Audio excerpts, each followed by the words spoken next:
Hello বন্ধুরা, আশা করছি সকলেই ভালো আছেন।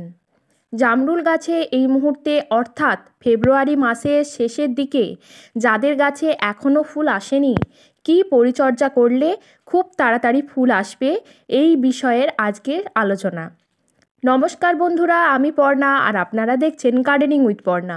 যেসব বন্ধুরা আজ আমার চ্যানেলে নতুন ভিজিট করছেন তারা অবশ্যই চ্যানেলটিকে শেয়ার ও সাবস্ক্রাইব করে পাশে থাকবেন বাগান সংক্রান্ত নানা নতুন নতুন ভিডিও পাওয়ার জন্য। জামরুল গাছে কিন্তু আম গাছের মতো এত তাড়াতাড়ি ফুল আসে না, তবে কিছু আর্লি ভ্যারাইটি আছে যাতে আম গাছের মুকুল আসার সময়ই কুঁড়ি আসে। এগুলো আর্লি ভ্যারাইটি। আমি এই জাত নিয়েও আলোচনা করব। আবার অনেক ভ্যারাইটি আছে যা 2 থেকে 3 বার ফলন দেয়। এই 2 থেকে 3 বার ফলন পেতে একটু আলাদা কেয়ার নিতে হয়। কিভাবে তা সম্ভব সেটাও বলবো। আর আমরা যারা ছাদ বাগানে ফলের ছোট ক্রেটে কিংবা বড় হাফ ড্রামে ফলের গাছ করি, তারা কোন ভ্যারাইটি প্রতিস্থাপন করলে খুব তাড়াতাড়ি ফলন পাবেন ও প্রচুর ফলন পাবেন সেই বিষয়েও আলোকপাত করব। গাছে তাড়াতাড়ি ফুল পেতে এই সময় কি কি আমরা পরিচর্যা করব। আমি এই সময় প্রথমেই যে কাজটি করছি তা হলো ডাল কাটিং। জামরুল গাছ অত্যধিক পরিমাণ ছোট ছোট ডাল বিস্তার করে, তাই জন্য জামরুল গাছ কিন্তু একটু ঝোপালো প্রকৃতির হয়।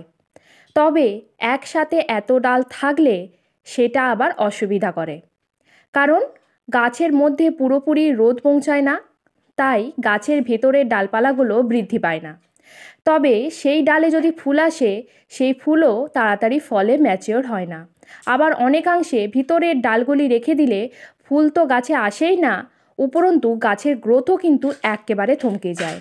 তাই তাড়াতাড়ি ফুল আনার আগেই কিন্তু আমাদেরকে এই থিনিং প্রসেসটি করে নিতে হবে। যে সমস্ত গাছের ডাল গায়ে গায়ে লেগে আছে এবং ডালগুলো পরিপুষ্ট নয়, সেই সমস্ত ডালই কিন্তু আমি বেছে বেছে এই মুহূর্তে কাটিং করে দিচ্ছি। ভালো করে লক্ষ্য করুন কোন ডালগুলো আমি কাটছি। দেখেই বুঝতে পাচ্ছেন একটা অপরিণত ডালগুলো আমি কেটে দিচ্ছি। এই ডালগুলো কাটার ফলে গাছের মধ্যে সূর্যের আলো প্রবেশ করবে, তার ফলে পোকামাকড়ের উপদ্রব কম হবে এবং ফাঙ্গাস লাগাও প্রবণতা অনেকাংশেই কমে যাবে। দেখুন কতগুলো ডাল কিন্তু আমি এই গাছটি থেকে কেটে দিয়েছি। গাছটি এখন অনেকটাই ভারমুক্ত হয়ে গেছে এবং ডালপালাগুলো একে অপরের গায়ে কিন্তু এখন আর লেগেও নেই। বেশ সুন্দর গাছের মধ্যে রোদও খেলছে।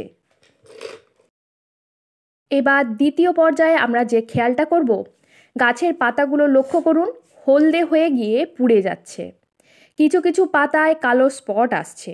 জামরুল গাছে কিন্তু এই ধরনের রোগ প্রায় লেগে থাকে, কারণ জামরুল গাছ খুব সফট প্রকৃতির গাছ হয়। আবহাওয়ার একটু তারতম্যের কারণেই কিন্তু এই রোগগুলো আসতে থাকে। তবে লক্ষ্য করে দেখুন নতুন পাতা কিন্তু সম্পূর্ণ পরিষ্কার ও চকচকে। এই সমস্ত রোগ বেশি গাছের পুরনো পাতাতেই দেখা যায়। তাই জন্য আমাদেরকে এই সময় আবহাওয়া পরিবর্তনের সময় মাঝে মধ্যে কিন্তু একটা ভালো ফাঙ্গিসাইড স্প্রে করতে হবে। আমি এখানে রেডোমিল গোল্ড ব্যবহার করছি, তাতে বেশ কিছুটা আমি উপকার পেয়েছি। 1 লিটার জলে 2 গ্রাম নিয়ে সকালের দিকে স্প্রে করব। গাছ কিন্তু সবসময় পরিষ্কার ও পরিচ্ছন্ন রাখার চেষ্টা করবেন।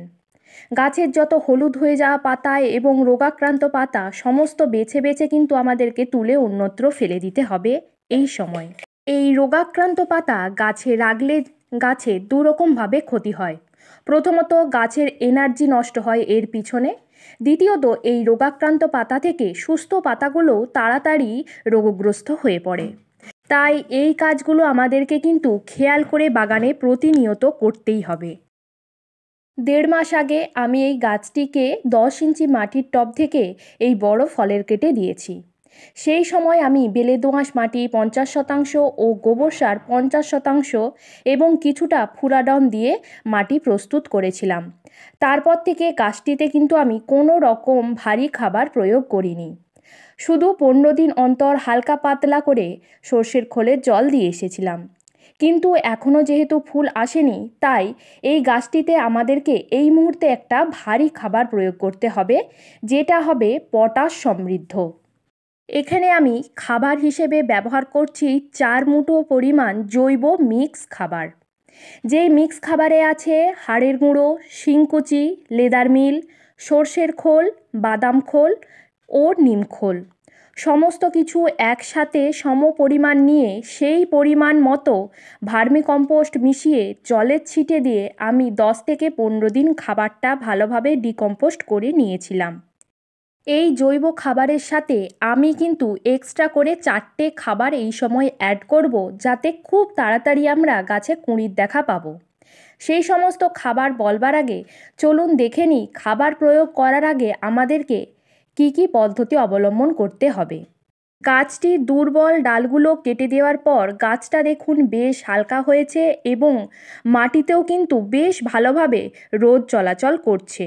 টবের মাটি পর্যাপ্ত পরিমাণ রোদ ও বাতাস পেলে মাটিতে কিন্তু ফাঙ্গাস লাগার প্রবণতা কমে যায় এবং মাটিতে রোগ পোকাও কম হয় ও গাছের দ্রুত বৃদ্ধি হয়। খাবারটি প্রয়োগ করার আগে অতি অবশ্যই গোড়ার মাটি আগাছা মুক্ত করে নিতে হবে। এখানে আমি গাছের সমস্ত পুরনো পচা পাতা এবং শুকিয়ে যাওয়া পাতাগুলো ফেলে দিচ্ছি।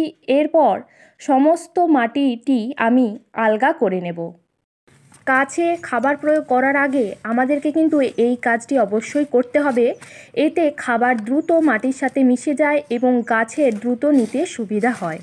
অনেকেই উপর দিক থেকে খাবার ছড়িয়ে দিয়ে জল দিয়ে দেন, তা করলে কিন্তু এই সময় চলবে না। আমাদেরকে কিন্তু অতি দ্রুত এই সময় গাছে ফুল পেতে হবে, তাই খাবারটিও গাছে এইভাবেই এই সময় প্রয়োগ করতে হবে। এখানে এই মুহূর্তে অত্যধিক পরিমাণ ফুল আনতে আমি 4 মুঠো মিক্স জৈব খাবারের পাশাপাশি 4টি জিনিস ব্যবহার করছি। তা হলো 1/2 চামচ বোরন, 1 চামচ এপসম সল্ট, 2 চামচ লাল পটাশ এবং 1/2 চামচ জিঙ্ক। এই পরিমাণটা আমি বড় ফলের ক্রেটের জন্য নিচ্ছি। যাদের গাছগুলি বালতিতে কিংবা ছোট মাটির টবে আছে, এই খাবারগুলোর পরিমাণ টব বুঝে কিন্তু কমিয়ে নেবেন। আর যাদের গাছগুলো বড় হাফ ড্রামে আছে, এই খাবারটি তাদেরকে ডবল পরিমাণ দিতে হবে। সমস্ত খাবারগুলো ভালোভাবে মিশিয়ে নিয়ে গাছের চতুর্দিকে কিন্তু সমানভাবে ছড়িয়ে দিতে হবে। খাবার সম্পূর্ণভাবে দেওয়া হয়ে গেলে মাটিটি খাবারের সাথে ভালোভাবে মিশিয়ে দিতে হবে। আমার মাটিটি এখন এই মুহূর্তে ভিজে আছে, তাই জন্য জল দিচ্ছি না। তবে যাদের মাটি উপর থেকে শুকনো হয়ে যাবে, অবশ্যই কিন্তু খাবার প্রয়োগ করার পর ভরপুর মাত্রায় জল দিয়ে দেবেন। এই খাবারটিতে পটাশ, জিঙ্ক, বোরন ও এপসম সল্ট ভরপুর মাত্রায় আছে। তাতে গাছের দ্রুত যেমন ফুল আনতে সাহায্য করবে এবং গাছের গ্রোথেও কিন্তু সাহায্য করবে। এই খাবারটা আমরা আবার পরের মাসে রিপিট করব। এই মুহূর্তে খাবার প্রয়োগ করার পাশাপাশি বুস্টার 2 প্রয়োগ করতে হবে। এটি একটি উচ্চ শক্তিশালী হরমোন যা গাছে দ্রুত ফুল আনতে সহায়তা করে, তার সাথে স্ত্রী ফুলের পরিমাণ বৃদ্ধি করে। 1 লিটার জলে 1 ফোঁটা দিয়ে সকালে প্রয়োগ করব। যারা অসময়ে জামরুলের স্বাদ পেতে চাইছেন, তারা কিন্তু এই বুস্টার 2 গাছে প্রয়োগ করেই বছরে 2 থেকে 3 বার ফলন পাচ্ছে। তবে আমরা যেহেতু ছাদে বাগান করি, তাই সিজনে ফল নেওয়া ভালো। সিজনের সময় গাছে ফুল না এলে আমরা কিন্তু এই পদ্ধতি অ্যাপ্লাই করব। এবার একটা আপডেট আপনাদের সাথে শেয়ার করি। কিছুদিন আগেই একটি ভিডিওতে আমি শেয়ার করেছিলাম নিমাটোড কিভাবে ধ্বংস করবেন। আমার বাগানে এই জামরুল গাছটিতে কিন্তু নিমাটোড লেগেছিল। তার এখন আপডেট দেখুন। নতুন কচি পাতার সাথে সাথে গাছটিতে নতুন কুঁড়িও চলে এসেছে। তবে আমি এই মুহূর্তে কুঁড়ির আশা একেবারেই করিনি, যেহেতু গাছটি খুবই ছোট, তাই জন্য আমি কিন্তু সেইভাবে কোনো পরিচর্যাই করিনি। প্রথমে আগে গাছটিকে সুস্থ করা প্রয়োজন, তারপর ফল ফুলের আশা। তবে নিজে থেকেই যখন কুঁড়ি এনেছে, তাই আমি বিশেষভাবে আর কোনো পরিচর্যা করব না।